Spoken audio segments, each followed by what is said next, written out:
విజయనగరం జిల్లా గజపతి నగరం వైసీపీ కార్యాలయంలో కార్యకర్తల కోసం డిజిటల్ యాప్ గోడ పత్రికను మాజీ ఎమ్మెల్యే బొత్స అప్పల నర్సయ్య ఆదివారం విడుదల చేశారు. వైసీపీ అధికారంలోకి వచ్చాక చర్యలు తప్పవని మాజీ ఎమ్మెల్యే బొత్స అప్పల నర్సయ్య అన్నారు. కూటమి ప్రభుత్వం వచ్చాక కార్యకర్తలపై దాడులు పెరిగాయన్నారు. అధికారులైనా నాయకులైనా ఎవరైనా చర్యలు తప్పవన్నారు. అనంతరం కూటమి ప్రభుత్వ వైఫల్యాలను దసరా తర్వాత ప్రజల్లోకి తీసుకుని వెళ్తామని మాజీ ఎమ్మెల్యే బొత్స అప్పల నర్సయ్య అన్నారు. వైసీపీ కార్యాలయంలో ఆయన మాట్లాడుతూ జగన్ ఆదేశాల మేరకు గ్రామ స్థాయిలో కమిటీలు వేసి ఎన్నికలకు సన్నద్ధం అవుతామని తెలిపారు. హామీలు అమలు చేయకుండా ప్రజలకు చేస్తున్న మోసాలను క్షేత్రస్థాయిలో ప్రజలకు వివరిస్తామని చెప్పారు. స్థానిక నాయకులు గారతవుడు బెల్లాన త్రినాథరావు, రాజేశ్వరి, కుమార్, ఈశ్వర్రావు తదితరులు పాల్గొన్నారు. అంటే ఈ రాష్ట్రంలో 5 కోట్ల మంది ప్రజలకి ఏ ఒక్క లేదు. ఆవిడేమో చెప్పారు వికలాంగులకి ఏ విధంగా పెన్షన్ తీసుకుంటారో, ఏ విధంగా రోడ్లు ఎక్కించారో, పాపం నానా కష్టాలు అడ్డారు.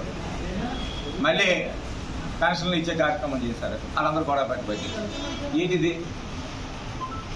ఈరోజేమో ఏదైనా ఒక ముఖ్యమంత్రి అన్నాడు ఒక కొత్త కార్యక్రమం చేస్తే ప్రజల్లోకి వచ్చి దాన్ని ఓపెన్ చేస్తే సంతోషిస్తాం. కానీ 10 నెలల పెన్షన్లకేమో ప్రతి గ్రామానికి వెళ్ళిపోతున్నది. ఎంత ఖర్చు అవుతుంది? ఈరోజేమో మెడికల్ డబ్బులు లేవని చెప్పేసి పీపీపీ అమౌంట్లోకి ఇచ్చేస్తున్నారు. ఈరోజేమో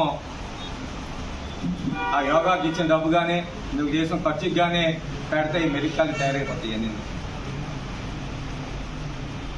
మా ముఖ్యమంత్రి అలా చేయలేదే. అధికారులు ఉన్నప్పుడు ఏదైనా ప్రజలకి డబ్బులు ఇవ్వాలంటే ఆఫీసులోకి వచ్చి బట్టన్ నాకి అక్కడ కూడా రూపాయి డబ్బులు వేస్ట్ అవ్వకుండా కార్యక్రమాలు నడిపించారు ఆయన. ఎందుకంటే ప్రజాధనం దునియా ఎక్కడ కూడా మేము రూపాయి కూడా చేయలే మేము అధికారులు ఉన్నప్పుడు. కానీ ఈరోజు ప్రజాధనాన్ని నీ తాలూకు ఆర్భాటాల కోసం, నీ హక్కుల కోసం, నీ పార్టీ ప్రచారం కోసం ఈరోజు ఖర్చు పెడుతున్నారు. ఈరోజు కానీ ప్రజలు ఆరోగ్యంగా ఉండాలని మెడికల్ కాలేజీలేమో ప్రైవేట్గా దారదత్తం తెలిసి పప్పం పౌరుకునే పరిస్థితి. ఎప్పుడు కూడా చంద్రబాబు ఎప్పుడు అధికారంలోకి వచ్చినా సరే ఇండస్ట్రీస్ని ఏమో ప్రైవేట్ పరం చేయడం, కాలేజీలను ప్రైవేట్ పరం చేయడం. ఒక కాలేజీ కూడా ఆయన ముఖ్యమంత్రి కట్టే పరిస్థితి లేదు. నేను ఎప్పుడైనా ముఖ్యమంత్రిగా ఉన్నప్పుడు చంద్రబాబు ఒక కాలేజీ అయినా కట్టే పరిస్థితి పాపాన్ని పోయాడని చెప్పి అడుగుతున్నాయి ఈరోజు.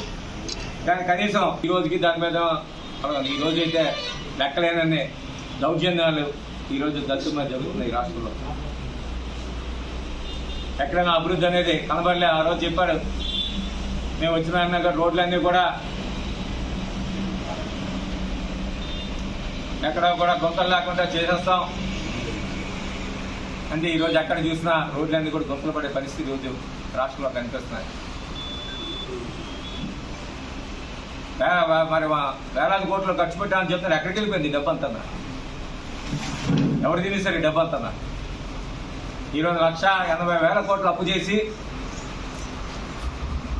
ఏం చేశారని అడుగుతున్నాం. ఈరోజు 5 సంవత్సరాల కాలంలో మేమైతే 3,60,000 కోట్లు అప్పు చేసి ఇది ఎన్ని పథకాలు ఇచ్చాము,